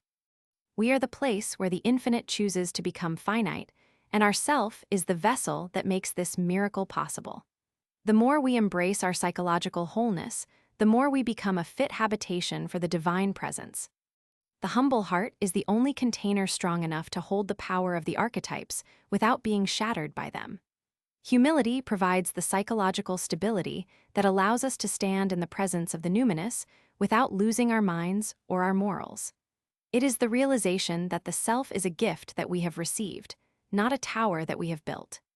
When we approach the inner world with this attitude of reverence, the archetypes reveal their benevolent side, guiding us toward a wisdom that is far greater than our own. We are no longer fighting for control. We are participating in a divine drama that has been unfolding since the beginning of time. This participation requires us to let go of our egoic expectations of what a spiritual life should look like. We often want the light without the shadow, the resurrection without the cross, and the self without the struggle. But the synthesis of Jungian and Christian thought teaches us that the path to the center leads through the totality of our experience, including our pain, our failures, and our limitations. The mirror is polished through the friction of our lives, and the light is most visible in the places where we have been broken. Our wounds are the cracks through which the divine spark enters the world, turning our personal history into a sacred narrative of redemption. The Imago Dei is the indestructible core of our being that remains untouched by the traumas of our past or the mistakes of our present. It is the part of us that is already whole, already holy, and already in union with the source. The work of active imagination is to reconnect our conscious ego with this deep, internal reality, allowing its healing energy to flow into our wounded psyche. We are not trying to become something we are not. We are trying to become who we have always been in the mind of the divine. This is the true meaning of individuation, the process of becoming the unique, unrepeatable expression of the image of God that we were created to be. The self is the psychological witness to this spiritual truth, the faculty that allows us to experience the reality of the Imago Dei as a lived experience rather than a theological concept. When we feel a sense of profound peace, a sudden clarity of purpose, or a deep connection to all of life, we are experiencing the self in alignment with the divine. These are the moments when the mirror is perfectly aligned, and the light reflects with such intensity that the ego is momentarily eclipsed. These experiences are not ends in themselves, but are signs that we are on the right path, encouraging us to continue the arduous work of polishing and turning. The danger of inflation is also a danger to those around us, as an inflated ego seeks to dominate and manipulate others using its borrowed spiritual authority.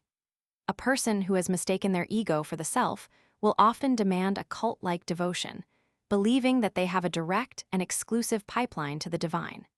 This is why the monastic tradition emphasized the importance of a spiritual director, someone who can see the signs of inflation and call the seeker back to humility.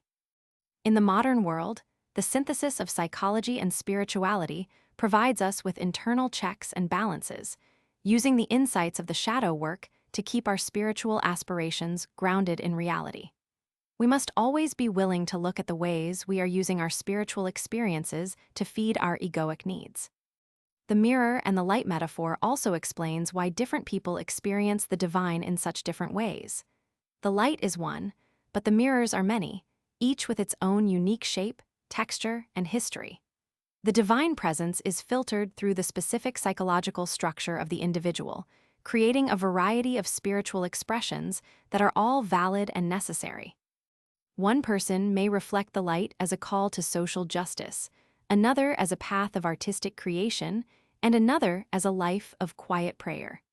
The goal is not to have the same reflection as everyone else, but to have the clearest reflection possible for our specific mirror. As we integrate the self and the imago Dei, we begin to see the world with new eyes, recognizing the divine spark in every person we encounter. We realize that they, too, are carrying a mirror that is seeking the light, and that their struggles and distortions are no different from our own. This realization is the foundation of true compassion, a love that is not based on sentimentality, but on an ontological recognition of our shared identity. We are all participants in the same cosmic process of reflection, and our personal wholeness is intimately tied to the wholeness of the collective. The light that shines in us is the same light that shines in all, and our task is to help one another turn our mirrors toward the source. The journey toward the self is a journey toward the center of the universe, a movement that takes us deep into the heart of reality. We find that the more we go within, the more we are connected to the without, as the private psyche is revealed to be a part of the collective soul of humanity. The imago Dei is the point of contact between our individual life and the infinite life of God, the place where the many become one. By honoring this center, we find a meaning that is not dependent on external circumstances, a stability that cannot be shaken by the storms of the world. We are anchored in a reality that is both ancient and ever new, a source of life that never runs dry. The ego filter must be constantly refined to ensure that it is serving the self rather than obstructing it. Usually, the ego wants to filter the light to suit its own comfort, blocking out the parts of the divine message that are challenging or disruptive. Contemplative sobriety allows us to see this filtering process in action, giving us the strength to drop our defenses and receive the light in its totality. We are learning to say yes to the divine presence, even when it calls us to go where we do not want to go. This consent is the ultimate act of the human will, a surrender that leads to the highest form of freedom. The synthesis of Jungian and Christian thought provides a complete map for this transformation, offering both the psychological depth to understand our complexity and the spiritual height to reach our destination. We are navigating the inner landscape with the tools of active imagination and the compass of contemplative prayer, moving steadily toward the center where the seeker and the sought are one. The mirror is being polished, the light is being reflected, and the image of God is being restored in the theater of our own life. This is the great work of the soul, a journey that requires all that we are and offers all that we can become. The self is the psychological proof that we are not alone in our own minds, that there is an objective presence within us that is guiding us toward wholeness. The imago Dei is the spiritual proof that we are not accidents of nature, but are intended and loved by a source that is the ground of all being. Together, they give us a sense of dignity and purpose that can withstand the nihilism of the modern world. We are not just biological machines or social constructs. We are the dwelling place of the divine, a sacred space where the mystery of existence is being revealed. Every step we take toward the center is a step toward the truth of who we are. This truth is not a set of dogmas or a collection of psychological theories, but a lived reality that transforms the way we breathe, the way we think, and the way we love. It is a state of being where the ego is no longer the master, but a servant of a much higher and more beautiful power. We are moving toward a wholeness that is not a destination, but a way of walking through the world with our eyes open and our hearts engaged. The mirror is clear, the light is bright, and the reflection is a life of profound meaning and creative love. The journey continues, leading us deeper into the silence where the divine spark is all in all. The true measure of this inner ascent is not found in the fleeting ecstasies of the prayer closet or the vivid hallucinations of the dreaming mind, but in the quality of the life that returns to the world of men. We do not descend into the depths of the psyche or the silence of the heart to escape the demands of our earthly existence, but to find the source of power that allows us to meet those demands with a creative and transfiguring love. This is the essence of the incarnational life, a mode of being where the highest spiritual truths are translated into the humble language of daily action. If our psychological integration and our contemplative stillness do not result in a more profound capacity for service, then we have merely traded one form of egoic isolation for another, more subtle and dangerous spiritual vanity. The goal of the synthesis is to become a bridge between the eternal and the temporal, allowing the light we have found in the center to illuminate the peripheries of our common life. Individuation is often misunderstood as a journey toward a private, self-contained perfection, yet the deeper we move into our own particularity, the more we discover our radical interconnectedness with all of creation. Jung insisted that the process of becoming a whole person is fundamentally a social task, as the integrated individual becomes a stable point of reference in a fragmented and chaotic world. When we have faced our shadows and integrated our complexes, we no longer project our internal conflicts onto our neighbors, our colleagues, or our enemies. We become a vessel for the transcendent, not by transcending our humanity, but by inhabiting it so fully that the divine presence can flow through us without obstruction. Our wholeness is not for ourselves alone. It is a gift offered to the collective, a contribution to the slow and painful maturation of the human spirit. In the Christian East, this ultimate state of human flourishing is described as theoses, or divinization, the process by which the human person becomes a partaker in the divine nature. This is not a claim that we become God in his essence, but that we are permeated by the divine energies, just as a piece of iron held in a fire begins to glow with the heat and light of the flame. Theoses is the theological completion of individuation, the point where the psychological self is so transparent to the spirit that the life of God begins to act through the faculties of the human soul. We are no longer merely biological organisms driven by instinct or social constructs shaped by environment, but are becoming living icons of the transcendent. This transformation turns our every word and deed into an act of creative love, a spontaneous overflow of the abundance we have found in the silence of the heart. Living the incarnational life means recognizing that the marketplace, the home, and the street are just as much a part of the inner temple as the sanctuary of the mind. We carry the results of our active imagination and our contemplative prayer into every interaction, looking for the divine spark in the face of the stranger and the beauty hidden in the mundane. The ego, having surrendered its role as the master, now finds its true purpose as the skilled steward of this divine energy, directing it toward the needs of the world with precision and compassion.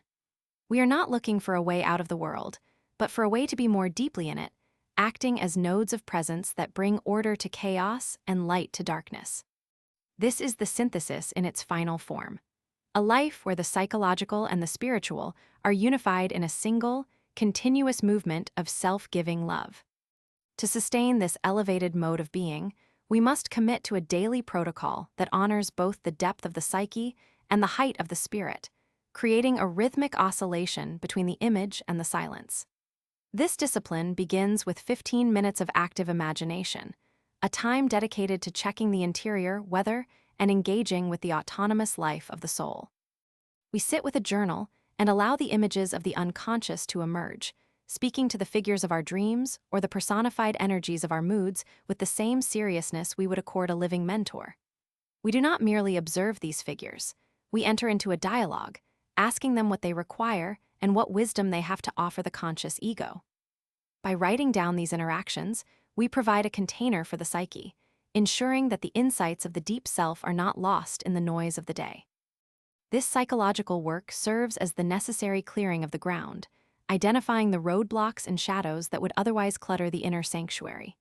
If we find a thought of anger or a complex of inadequacy rising to the surface, we do not suppress it, but face it directly, allowing the image to reveal its source and its intent.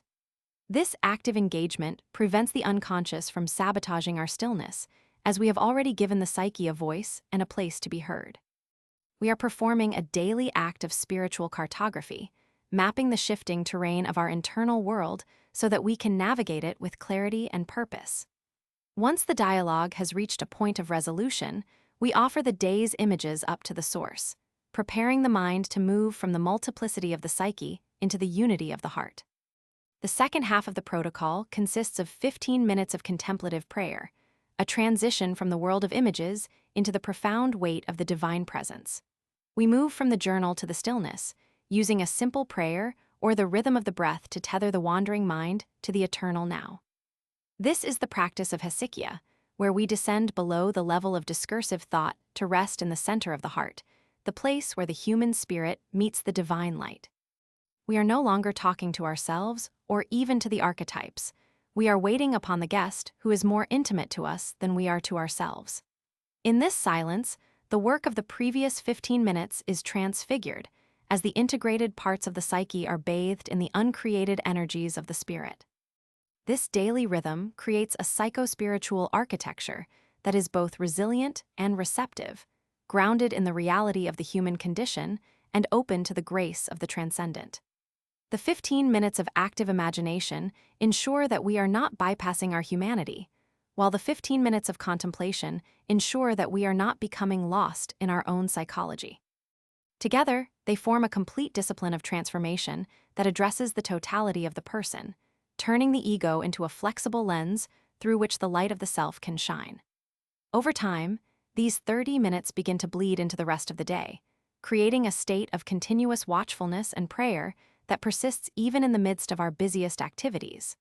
We find that we are no longer reacting to life from the periphery, but are responding to it from a center of absolute stability and peace. The goal of this protocol is not to achieve a state of permanent bliss, but to develop the capacity to hold the tension of the opposites with a graceful and creative strength. We are learning to be both the witness of our internal drama and the participant in the divine life, a dual awareness that allows us to navigate the complexities of the modern world without losing our center. When we encounter conflict or suffering, we have the tools to look within and see how our own psyche is participating in the situation, while simultaneously leaning into the silence for the wisdom to act correctly. This is the mature fruit of the synthesis, a person who is fully integrated, fully awake, and fully available for the service of the spirit. We are becoming the masters of our own house by finding the master who has always been there, waiting for us to stop shouting and start listening. As we commit to this long-term application, we discover that the ego is actually a very good servant but a poor master, and that its true freedom is found in its submission to the higher self. The ego's frantic need for control and validation is replaced by a quiet confidence that comes from being anchored in a reality that is not subject to the whims of the external world. We find that we are more ourselves when we are less concerned with our self-image, and more powerful when we are more surrendered to the divine will. This is the great paradox of the spiritual path, that we transcend the ego not by destroying it, but by finding a master who is more us than we are. In this relationship, the boundaries of the isolated self are dissolved, and we are born into a larger, more vibrant reality where our life is no longer our own, but is a participation in the life of the whole. The incarnational life requires us to be radically honest about our limitations while remaining radically open to our potential for divinization. We do not pretend that we are without shadows or that our journey is complete. Rather, we use our awareness of our brokenness as the very doorway to the divine presence. Theoses is not a destination we reach in the future, but a process that is happening right now, in every moment that we choose the silence over the noise and the heart over the head. We are the place where the psychological and the spiritual intersect, the very point where the ancient wisdom of the desert meets the modern insights of the deep psyche. By living in this intersection, we become a source of healing and order for a world that is desperately searching for a meaning it cannot find on the surface. Our daily practice of active imagination and contemplative prayer becomes the forge in which the new man is created, a being who is capable of loving the world without being consumed by it. We are developing a spiritual sobriety that allows us to see through the illusions of the ego and the distractions of the culture, focusing our attention on the one thing that is truly necessary. This focus is not a narrowing of our life, but an expansion of it, as we find the infinite within the finite and the eternal within the temporal. We are no longer wandering in the dark, but are walking a path that has been illuminated by the saints and the sages who have gone before us. The synthesis of Jung and the contemplatives provides us with a map and a compass, but we are the ones who must take the steps. In the advanced stages of this work, the 15 minutes of active imagination may become less about resolving personal complexes and more about participating in the collective archetypal movements of our time. We find ourselves engaging with the images of the world's soul, feeling the pains and the longings of the human family as if they were our own. Our psychological work becomes a form of intercession, a way of holding the darkness of the world in the light of our own consciousness so that it can be transformed. This is the transpersonal dimension of individuation, where the private journey of the soul becomes a public service to the spirit of the age. We are no longer just fixing our own lives, we are helping to heal the rift between the human and the divine on a cosmic scale.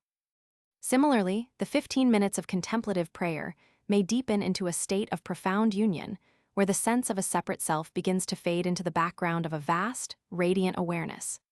This is not a loss of identity, but a fulfillment of it, as we realize that our true identity is found in our relationship with the source of all being. The silence becomes a teacher, revealing truths that cannot be expressed in words and providing a strength that cannot be found in the intellect.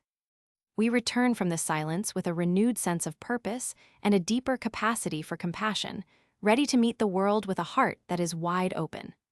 The prayer is no longer something we do, but something that is happening within us, a continuous flow of grace that sustains our every breath. The daily protocol is the anchor that keeps us from being swept away by the currents of our own emotions or the pressures of the external environment. It provides a structured way to practice the presence of God in the midst of a world that has largely forgotten how to be still. By giving 15 minutes to the psyche and 15 minutes to the spirit, we are acknowledging the dual nature of our existence and ensuring that both are given their proper due.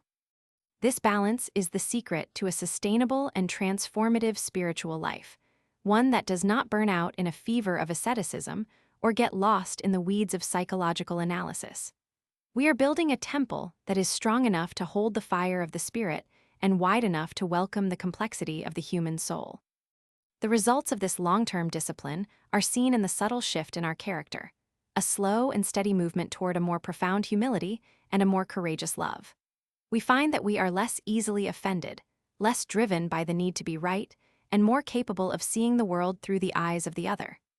Our relationships are transformed, as we no longer use people to fill the holes in our own psyche, but encounter them as fellow pilgrims on a sacred journey. We become a source of peace for those around us, not because we have all the answers, but because we have found the source of the silence. This is the true meaning of becoming a vessel for the transcendent, to be a person through whom the light of the divine can reach the world in all its beauty and its pain. As we move toward the final synthesis, we realize that the ego was never meant to be the master of the house, but was always intended to be the servant of a master who is more us than we are.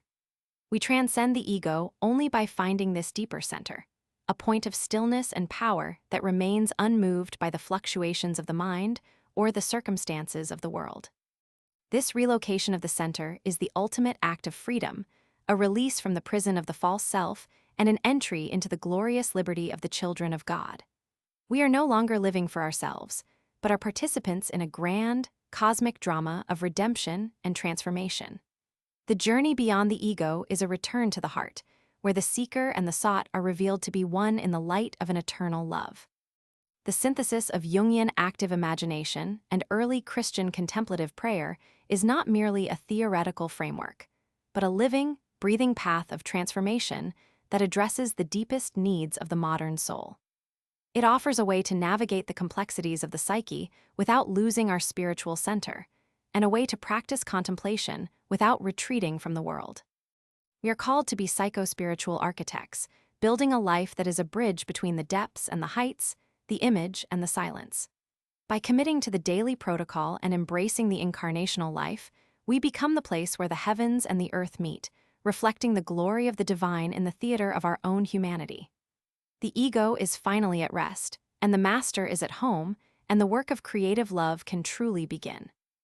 Everything we have explored, from the dark corridors of the shadow to the radiant silence of the heart, points to a single, inescapable conclusion: that the only way to find yourself is to lose the version of yourself you have spent your life defending. We have built a prison out of our preferences, our fears, and our curated identities, only to discover that the key was always held by a presence that sits quietly at the center of the cell. You are not the master of your own house, and you never will be, but you are the guest of a master who is the very ground of your being and the architect of your destiny. To transcend the ego is to finally stop pushing against the door and to allow yourself to be found by the one who has been calling your name since before the stars were born. If you are ready to stop rearranging the furniture in your cell and finally step through the open door, subscribe to this channel and join us as we continue to map the inner ascent toward the source of all light.